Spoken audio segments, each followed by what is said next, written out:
Okay, we will get started. Welcome everyone to Santaquin City Planning Commission meeting on Tuesday, October 10th, 2023. All right, here we are in the new city council chambers. It's pretty cool. Would anyone like to get us started tonight with a thought or an invocation?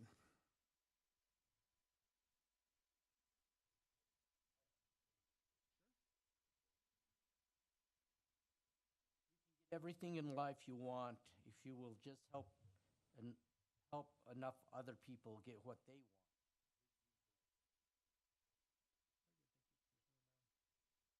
want. Okay, would anyone like to lead us in the Pledge of Allegiance tonight?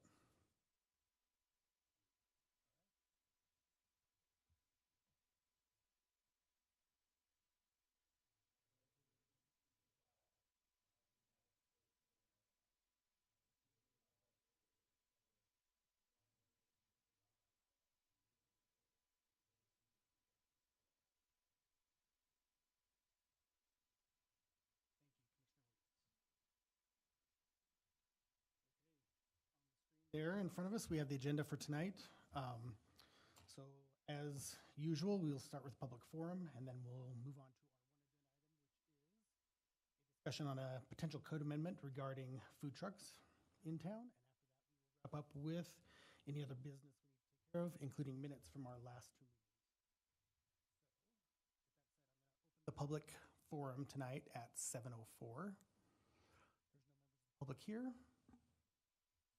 No one wants to comment, and close the public hearing at 7:04. All right, let's move into agenda item number one.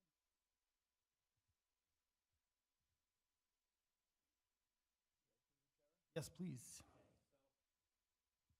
This is something that an idea that was brought up, and something we actually took it to the city council work meeting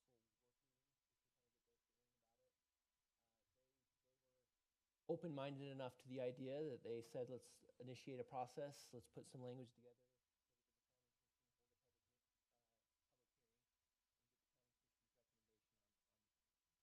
so essentially where this idea came from was there's somebody who inquired about where they could put their food truck.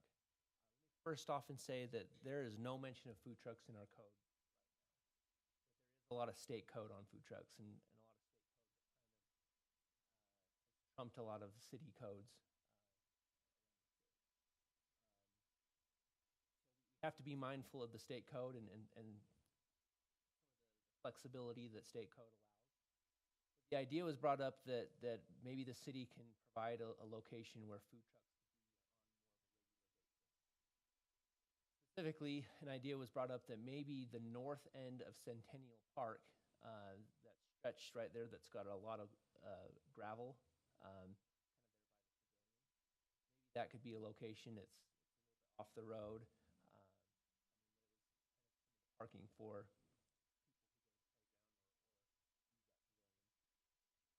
nonetheless, it's a location where maybe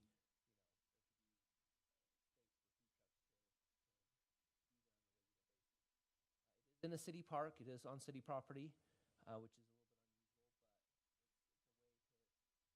Frankly, the benefits of this are going to be creating some synergy. It's a way of supporting business. However, in terms of any sort of like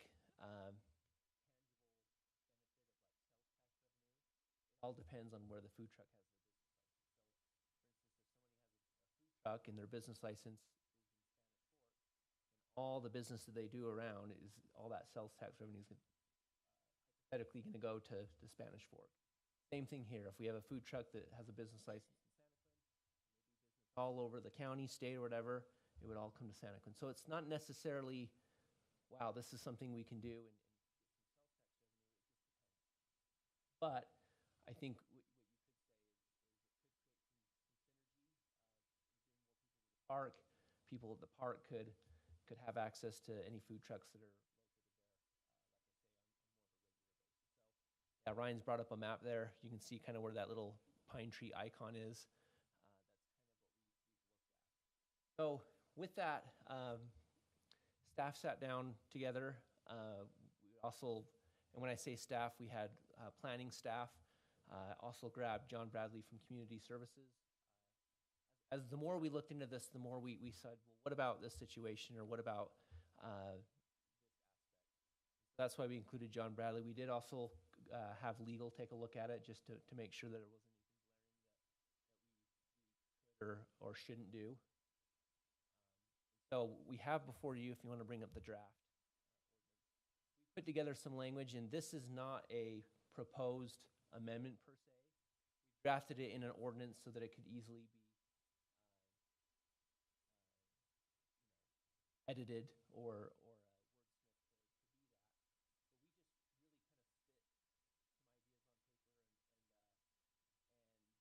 tried to address all the different things that we thought needed to be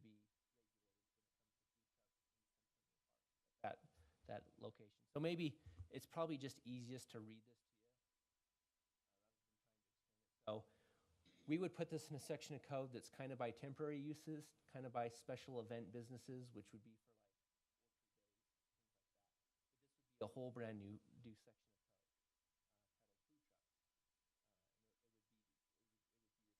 All food trucks shall conform to state law and shall meet with the Community Development Department to understand and comply with the following local regulations. A, food trucks may only use city property in the city designated area at the northeast corner of Centennial Park for business operations. B, food trucks will only be allowed to do business in the city designated area between the dates of April 15th and October 15th each year. Hours for operation are Monday from 10 a.m. to 4 p.m. and Tuesday through Friday, 10 a.m. to 9 p.m. Food trucks shall not be parked or stored on city property or in the associated right-of-way overnight. So to explain that, we kind of coincided the dates to be kind of like with PI. Part of that's just, you know, one, I don't anticipate that a lot of food trucks are going to be excited to do a lot of business in the colder months. There may not be as many people at the park or interested in that. Two, for the city side of things, it's going to be more responsibility to try and make sure that it's prepped and ready for that. You know, it could be snow plowing that area to make sure that there's a spot for those food trucks to be. So we kind of felt like it would be more seasonal. The reason why Monday's a little bit different hours is because we immediately thought of like hometown market, and we didn't want that to kind of mess with that. In some ways, maybe food trucks will add to whatever is happening in the park. You know, for instance, on a weekday, you notice we didn't include weekends because sometimes people will have the pavilion rented out. Weekends kind of get a little tricky, but on a regular weekday,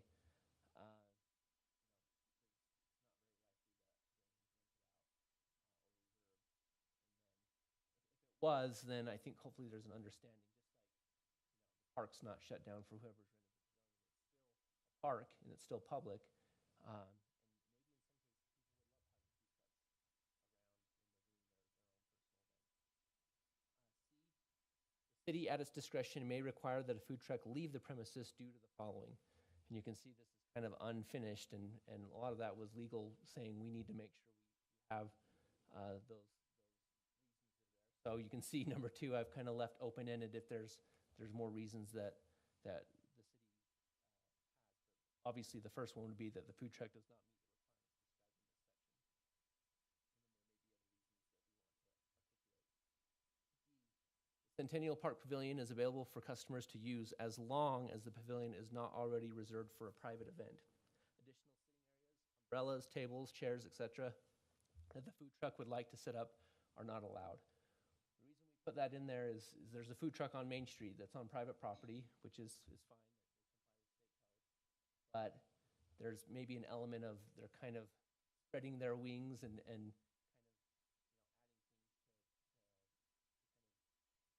of adding things to make that a setting for their.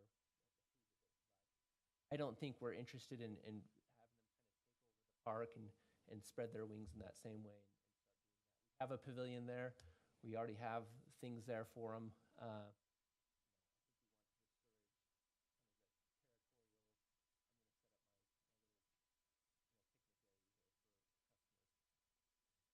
Finally, oh no, I got 2 more. E, Trucks must be parked in the designated areas and in the orientation determined by the city.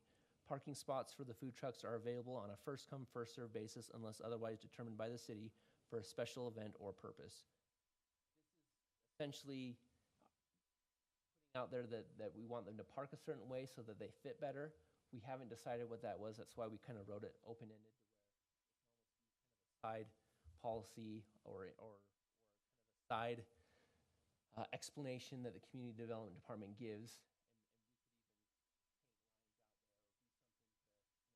And all parallel parked or they're perpendicular parked, or, you know, and at some point we might even have slots there to where it's clear how many.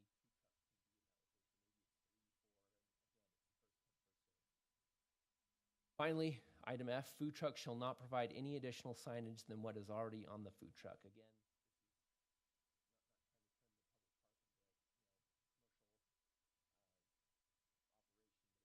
park, and we kind of still want it to look and feel like a public park, but having food trucks there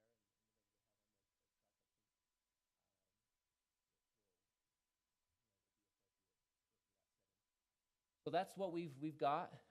Just a couple more things, and then really this is here for you to discuss and give us direction or feedback, or if you like the idea, if you don't like the idea. What I would say is based on at least staff's feelings about the appropriate time, and obviously we're almost to mid-October, October 15th already. So I don't see that there's a huge mad rush to get this language in.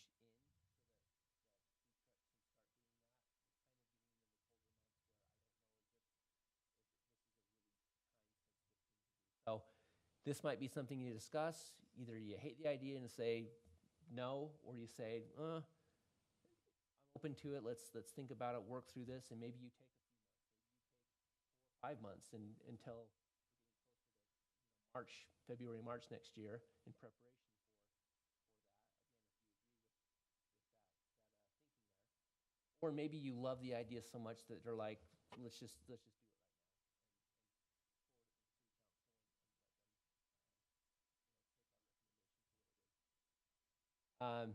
So that's something to put out there. I think this is a kind of a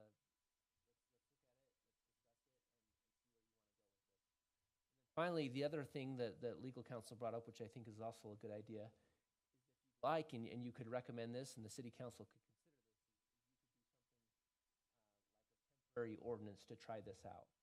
Essentially, it's an ordinance just like any other ordinance, but there could be a provision on it that so maybe you want to adopt an ordinance, or you want to recommend, and the city council adopts an ordinance that code, but it sunsets on October 15th based on that way. Everybody who does this has an expectation that we're doing a trial run to see how this works, and this is not something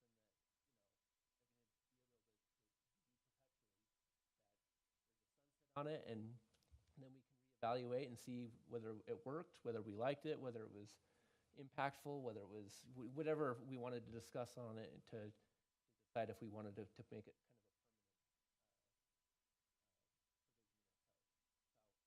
those are a couple things for you to think about. We've got some draft language there to kind of help with your discussion.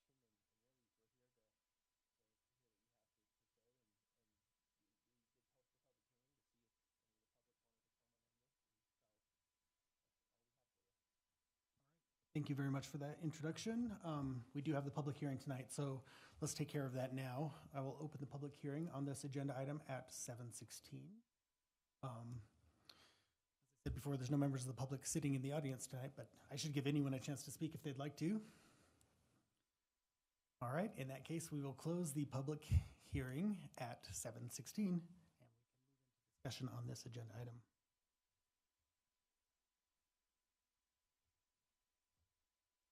I'll say I like the idea of food trucks in town. I think it's something that people like to have an option, and I think it makes a lot of sense to allow them to be located at Centennial Park. It's a central location, and there's a lot of events and things that happen there. My initial thoughts on this language is that it's very cautious. trying to dip our toes in the water a little bit, and I was just curious if there's a reason for that. I know there have been some trucks that have operated in town to this point, and I'm just curious if we had any complaints about that or any problems that we're trying to head off with some of this language. No, not necessarily. I think it was.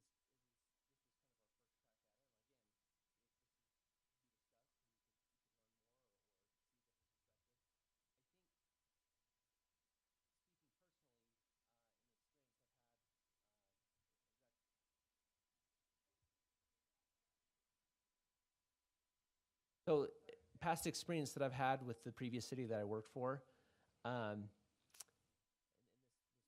may not be comparable, but sometimes with people get access to a public park, they kind of get territorial.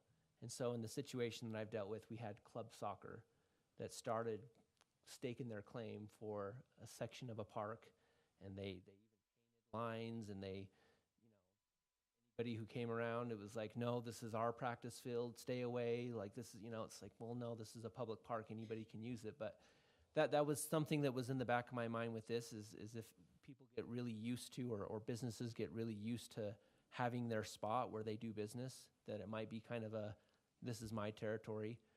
I think that's probably the last thing the city wants to see done with a public park. So not necessarily that we wrote this to be extra cautious. I think we just tried to think of everything that we could do to prevent someone kind of going further than they needed to with using the park for Fair. Real quick, you asked about the other food trucks in the city. So those are on private property, and state code's really strict on what the city can and can't regulate. But when it comes to public areas like parks or city hall or anything like that, we have a lot more jurisdiction. But other ones in town, due to state code, the city doesn't have a lot of leeway to regulate. That makes sense. And as you were working through the introduction, I think those points are well reasoned. Like I said, I think my initial inclination is that maybe we loosen up some of those things, in my opinion. But yeah, I think I don't know, commissioners, what do you think?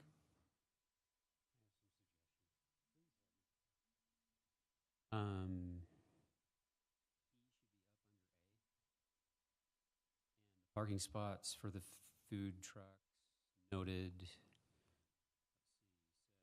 Food trucks must be parked in the designated areas and in the orientation determined by the city. That should be defined within that section. And then parking spots for the food trucks are available on a first-come, first-served basis unless otherwise determined by the city. That should be its own point, I think. And B needs to be changed a little bit, because that to me says you're only allowed to have food trucks in the city at those designated parking spots, unless we want it to be that way. And that was the intention of how we wrote this, is we wanted to just isolate it to that area of Centennial Park. Food No, trucks. I mean, can I park on Main Street? So the way that state code is right now, you can park on private property with the permission of the private property owner. The city has discretion on whether or not you can park in public right-of-way. If the city opened it up to be parked on public right-of-way, then they could park on public right-of-way anywhere. I think it's got to be in a commercially zoned area. Does the city have discretion on Main Street because it's the highway that it is? Yeah, and like I say, we don't have any language on food trucks, so this is kind of the first language we've ever had on food. We've kind of just deferred to state code, and I always thought that someone could do that, but looking closer at state code, it does look like the city can make the call on whether they even want to allow it on all the right-of-ways in a commercially zoned area or not. We haven't really determined it, so I think the assumption is that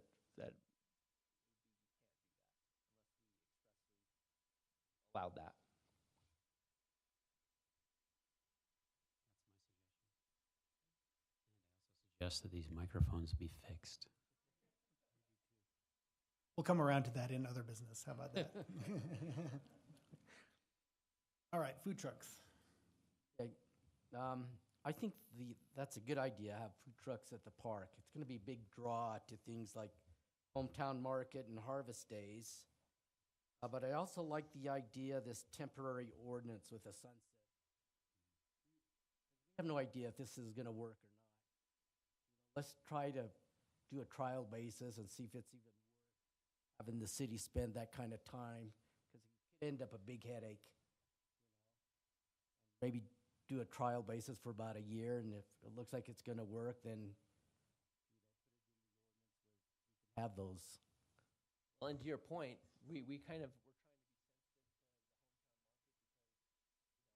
be sensitive to the hometown market. You've got to sign up with the Chamber of Commerce and all that sort of a thing. So we don't want food trucks to just kind of be there and say, we don't need to participate with what the chamber's trying to do with that event. So we were sensitive of that, but I don't know, maybe the chamber is like, hey, the more the merrier, and we'd love to have food trucks there to really help bolster the hometown market and what they're trying to do there. So again, this was just ideas that we put down on paper. I mean, at first it was just bullet points, and then we tried to kind of articulate the language a little bit better so it read better in our discussion in a public meeting. So yeah, that's a great point, and again, these things can be fleshed out, and I agree. I think the temporary ordinance is a good idea to do a trial run. It'll be important to see what kind of vendors we get in. Point of view, if it does work, we want to capture that revenue, right? Like you said, if the food truck has only a license in Spanish Fork, that revenue goes to Spanish Fork. Well, and that's the most difficult thing, and I'm happy to give you the state code reference. It's actually not that long. It's not like some state code. It can be really cumbersome to try and get through and understand. But this one's pretty short and concise. The state, I think, was really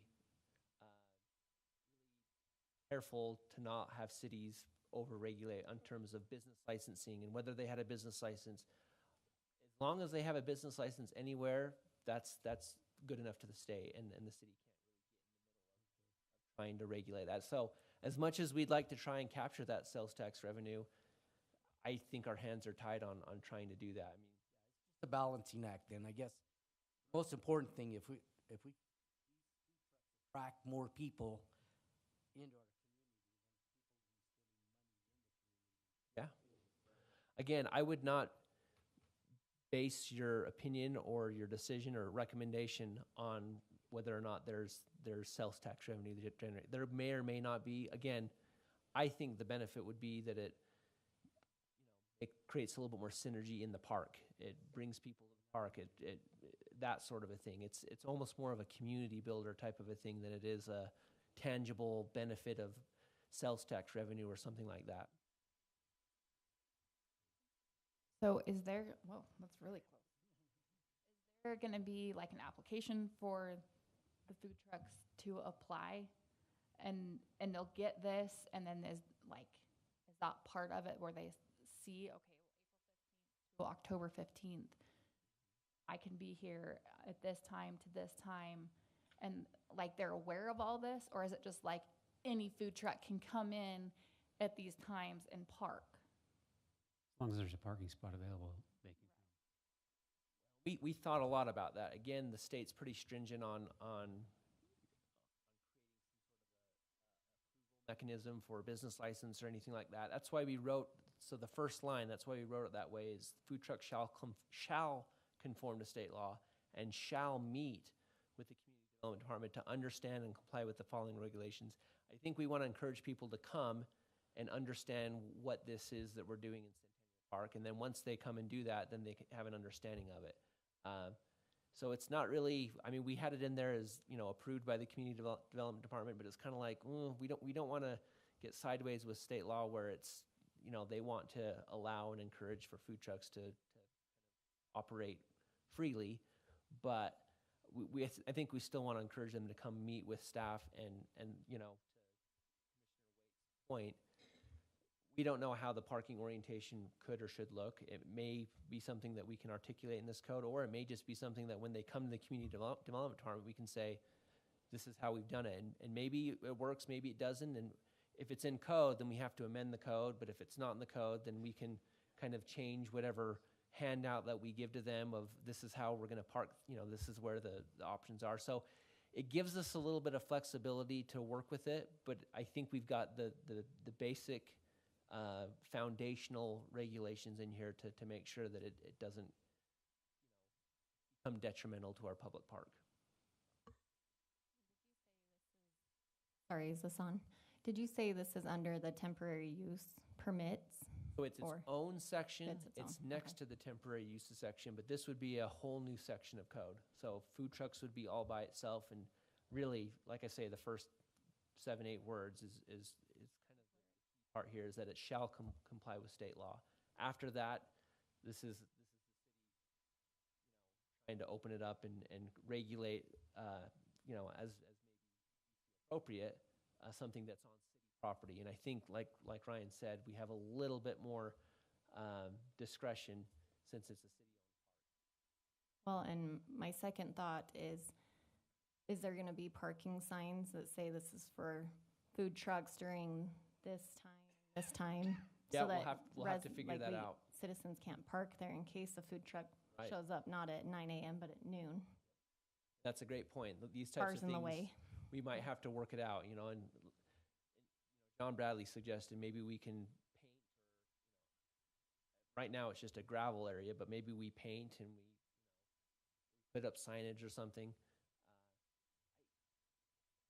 So with our old offices being over there, I've driven by there, or I've walked over there on a lunch break and seen. What's interesting is a lot of the parents that go over there, they park kind of on the side where the playground is. Not too many people park in that gravel shoulder there.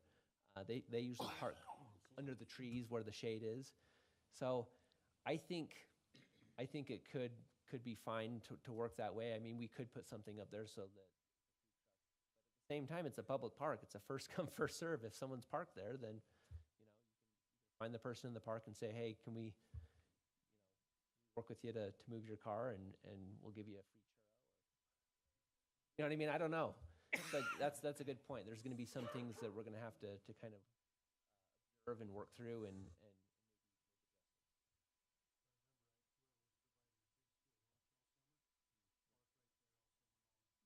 That's a great point. We acknowledge that there's already kind of a food truck type of a use happening there, and it's the Meals on Wheels, and I think this is the service that provides lunches during the summer months to underprivileged kids that may need a meal in the summertime when they're not at school. So that's a great point, and one reason why we thought of this area and one reason why we thought it could work is because it's kind of already being used that way one day a week. 2 more items. Should we put something in here that says they need to be self-supported and not running an extension cord over to the pavilion? And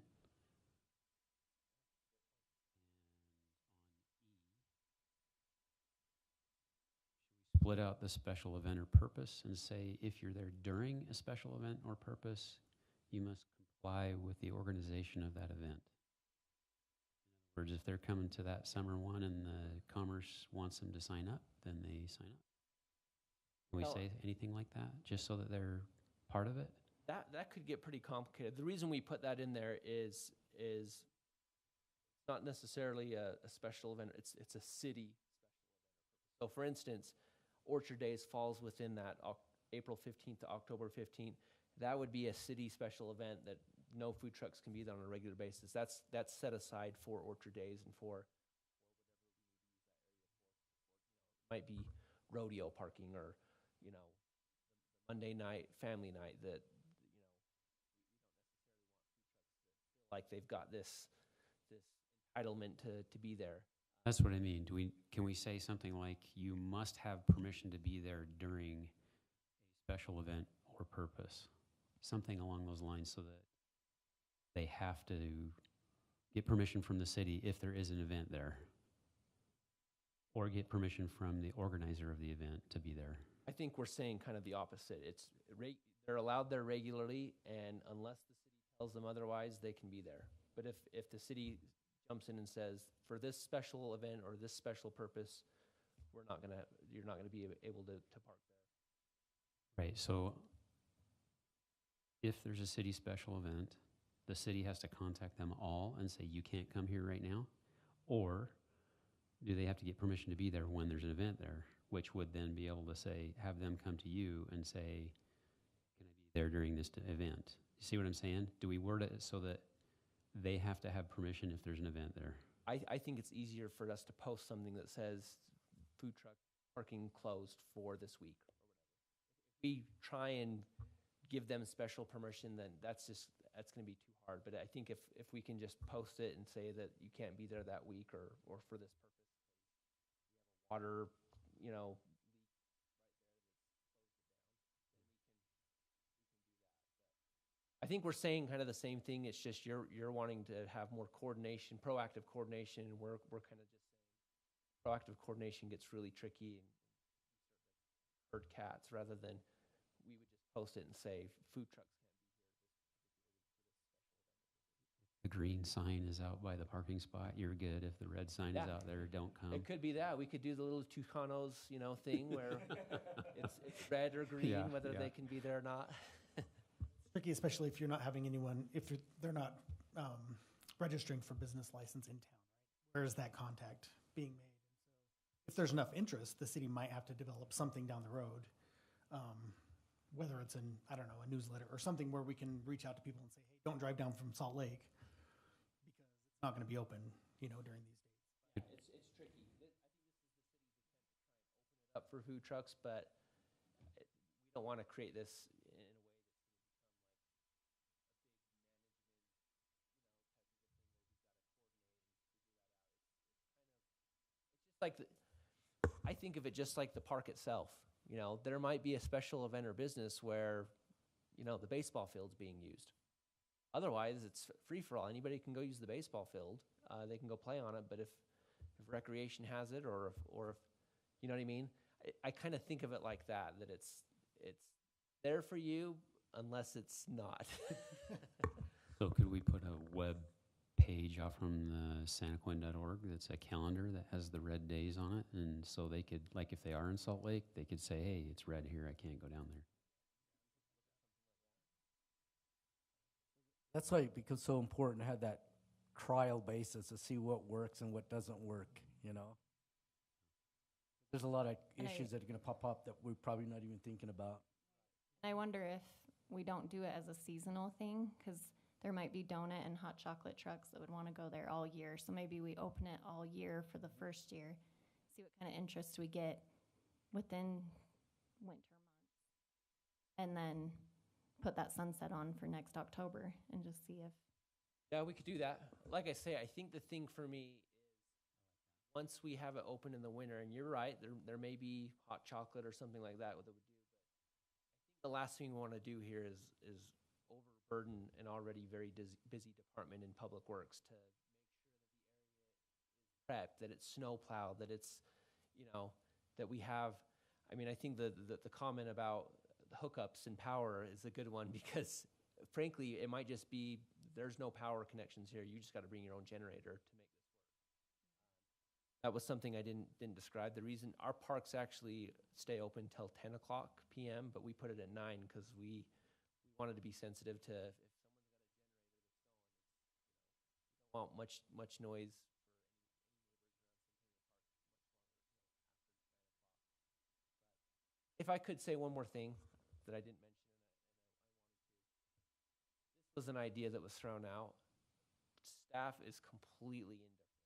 There's no proposal. There's no encouragement here from staff. I think we've just been given this task and we're trying to figure out how it would work or how we could mitigate potential impacts. So I don't want it to come across like this is an idea we're really pushing forward and we hope you guys consider it. This is here's all the things that we've laid out and how we think to address it. Discussion and your recommendation on what you want to do. There's nobody here has any sort of like pride in whether this is approved or not. I like the idea of keeping it open and then revisiting it next October, not closing it down this October, but opening it up and letting it go. I do too. If there's a way we can work through it with Public Works, I see your point about having to make sure there's a space cleared and dealing with snow issues. But I also like the idea of leaving it open. I mean, for example, the city often does events around Easter and Halloween at Centennial Park. Those would be good times to have trucks there, and so I could see that it would make sense to open up those dates, even if we don't go the full year, which I'm okay with. But maybe opening up those dates. It's important to say that there still can be special events. There still can be a special private event with the ability to have food trucks.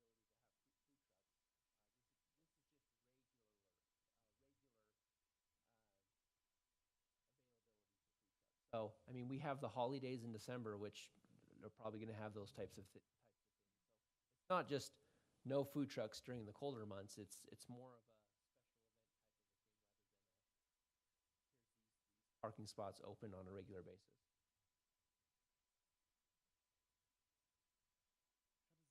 Communicate that now when we have a Christmas market or something like that. We have what's called a mass gathering permit, where if they have an event with a number of people, they have to get approval from the county and all that's run through community services. And so any kind of event like that, they will work closely with the applicant to make sure that it's all covered. And But where the city is the one putting on the event, how is it made known that food trucks would be welcome in that case? I mean, writing the code this way kind of sends the message that you're not welcome during those dates. And I'm just wondering, if the city's putting on some event where we would like them to be there, how do we communicate that intent? community services reaches out to them, like the rodeo. They get wind of an event like that, and they call and inquire about it, and community services works with them to let them know. And so I think most food trucks, they'll catch wind of it, that, hey, the Orchard Days Rodeo is an event we could go to, or they hear about Holly Days event, Orchard Days, and they inquire about it, and that's kind of how they do it. So a lot of those events will be open to food trucks. It's kind of a case-by-case basis, but again, the thinking here is kind of a open-ended allowance that is a first-come, first-served, not necessarily a we do or do not like food trucks in the colder months.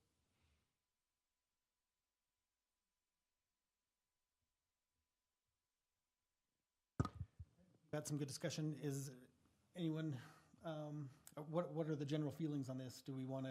Is anyone ready to make a recommendation? Do we want to take some time to think about it, do some research, fill it out some more? What are you thinking,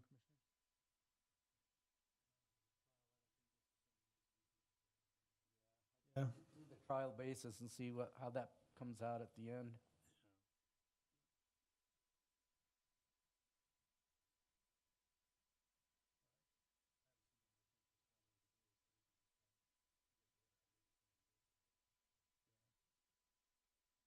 So are we leaning towards just moving on this tonight?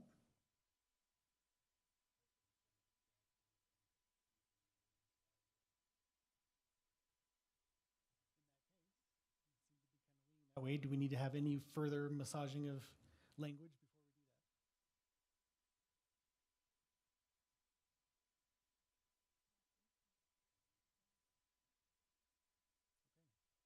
we do that? So we took notes on what Commissioner Waite said.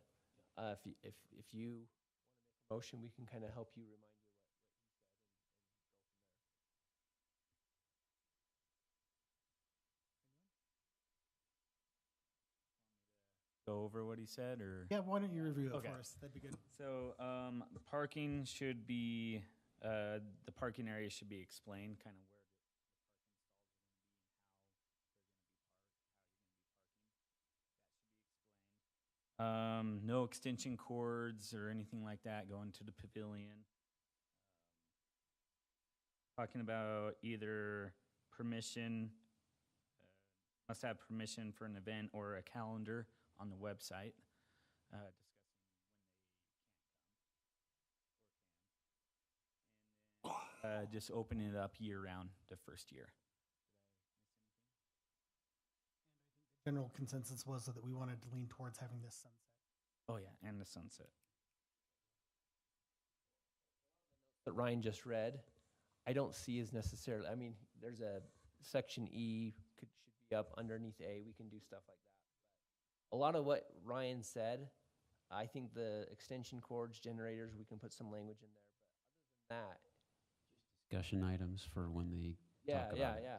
I feel like a lot of those are kind of things for us to work through and massage and understand, but maybe not necessarily is put in black and white language in the code. But, you know, like the calendar, I think that's something we just do internally. I don't think we need a code language or yeah, so.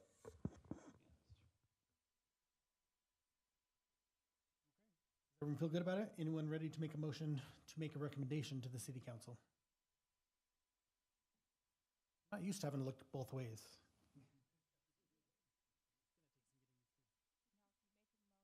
That with what you just said.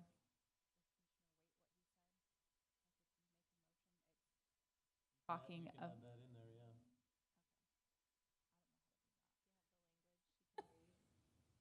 You have what she can, Like a recommended motion? Just down the I page a have little the, bit. I can see the recommended motion right here, but how do I add that? This is my first motion, so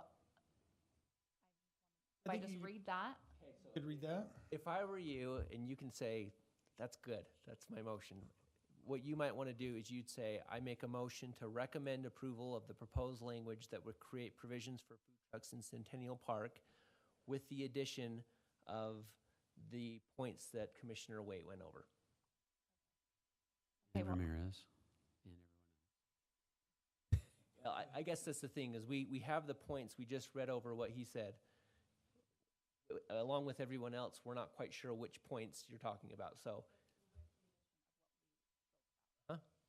And if you're good with that, you can say, so moved. I'm definitely good with that. Okay, so I motion to recommend approval of the proposed language that would create provisions for food trucks in Centennial Park with addition to everything that we spoke about tonight.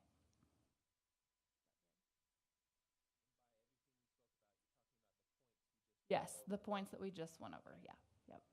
Okay, very good, yeah, very good. We have a motion by Commissioner Moak. Would anyone like to second the motion? Second by Commissioner Romero. Any further discussion on that before we vote? Okay, let's vote. Commissioner Hoffman. Aye. Commissioner Waite. Aye. Commissioner Wood. Aye. Commissioner Nixon. Commissioner Romero. Aye. Commissioner Moak. Aye. The motion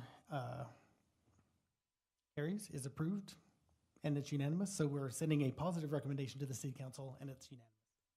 I can't talk to you guys when I can hear my own voice. So let's move on to other business, shall we? The first item of business, can we do anything about these microphones and the speaker feedback? I think if we could just turn down the speakers maybe so we can't hear ourselves so loudly.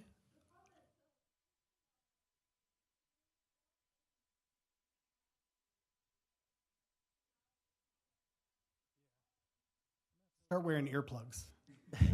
So the thi- mics seem like they don't pick up everything all the time. It seems like they turn on and off.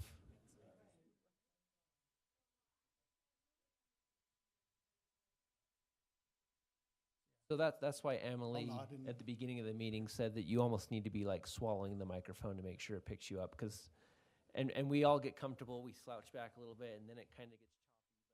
But here's the thing, this is a brand new building, brand new system. We're going to continue to work out the kinks.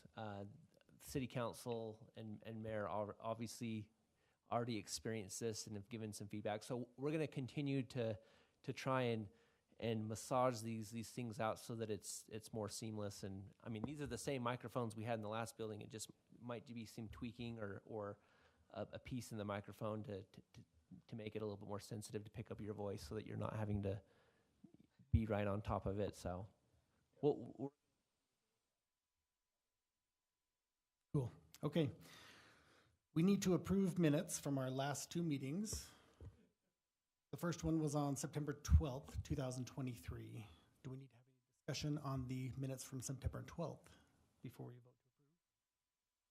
Would anyone like to make a motion on the September 12th minutes?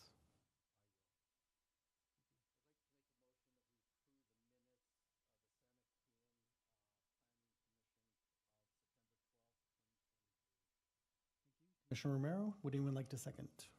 I'll second. Second by Commissioner Waite. All in favor? Aye. Aye. Aye. Anyone opposed? Okay, those minutes are approved unanimously. Okay, would anyone like to make a motion to approve the minutes from September 26th, assuming we don't need any further discussion on those? I'll make a motion to approve the minutes for the September 26, 2023 meeting. Then, do we have a second? Second by Commissioner Romero. All in favor? Aye. Aye. Okay, very good. Those minutes are approved unanimously. Okay, staff, anything else we need to take care of in this meeting? There's two quick things about the next meeting. We will have two public hearings. We're going to have a rezone.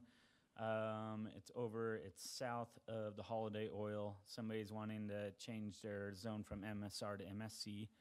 And so you'll see our staff report on that. And then the other one, we'll have another public hearing. It's going to be for the subdivision ordinance. So State Code Senate Bill 174 was passed earlier this year that required cities to adjust their subdivision review process. It's all now a standard subdivision review process for all cities. They have to follow the same code. So we'll be bringing that. The big points there, there's several, but the two big ones is City Council is no longer involved in the subdivision review process. And so they won't be reviewing subdivisions anymore. And also the concept plan is disappearing. So no more concept plan and no more city council approval. No more formal concept plan review. We can still have kind of a concept review with developers, but in terms of you have to come to the planning commission for a concept review, they're wanting to get rid of concept plans. So it's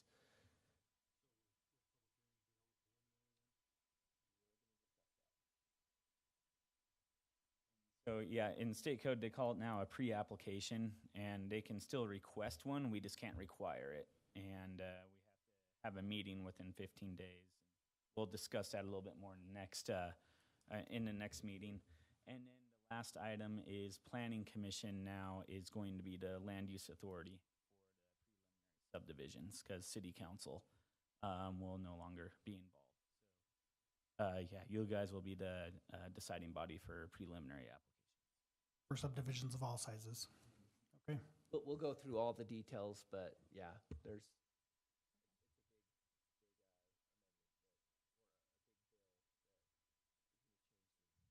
I don't think it's going to change things drastically here, except for the fact that the city council doesn't approve.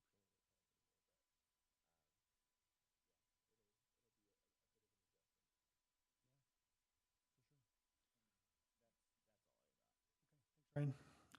Commissioners, anything we need to discuss? All right, in that case, I would look for a motion to adjourn. Move that we adjourn at 7:50. Adjourned at 7:50. Thank you.